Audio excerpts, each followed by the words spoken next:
Hi everybody, welcome to the astrology chat for May 30th, 2024. So the keys for today are to remember that the solar eclipse in Aries is being re-triggered over the next few days. So if you think back to whatever was going on for you with that solar eclipse in Aries, which really did call for you to just lay things to rest and allow your soul to be resurrected into your divine calling, then if or how whatever those things that were highlighted under the solar eclipse haven't been addressed or have maybe been forgotten or rationalized away, the next few days are going to re-trigger it, so you pay attention to it.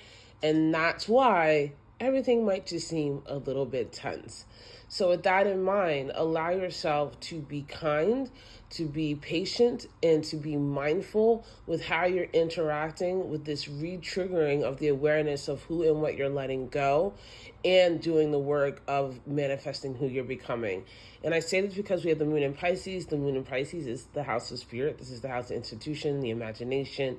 This is a house that currently also has its ruling planet Neptune in it. So the Piscean energy wants to dream, it wants to imagine, it also wants to be very aware of the endings, right? Remember, Pisces is the accumulation of all the other houses. So there is this totality that happens with Pisces that I don't think most people realize.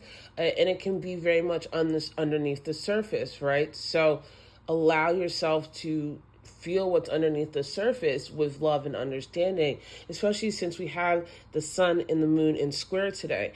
And this is already a very tense time. We're in the waning moon now. The last quarter moon will start today.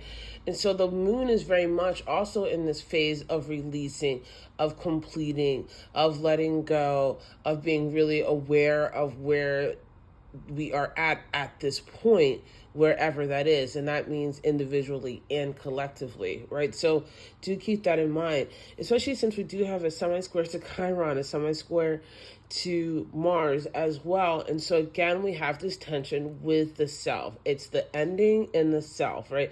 Mars is and Chiron are still in Aries, so it's who you are, it's who you're becoming. It's the head, but it's meeting the feet and saying like, okay, well, my feet need to go in a different direction because my head is already turned in this direction, right? Or if my head is always turned toward the past and I'm trying to get my feet to go to the future, that's not going to work. So there is this sense of having to align yourself.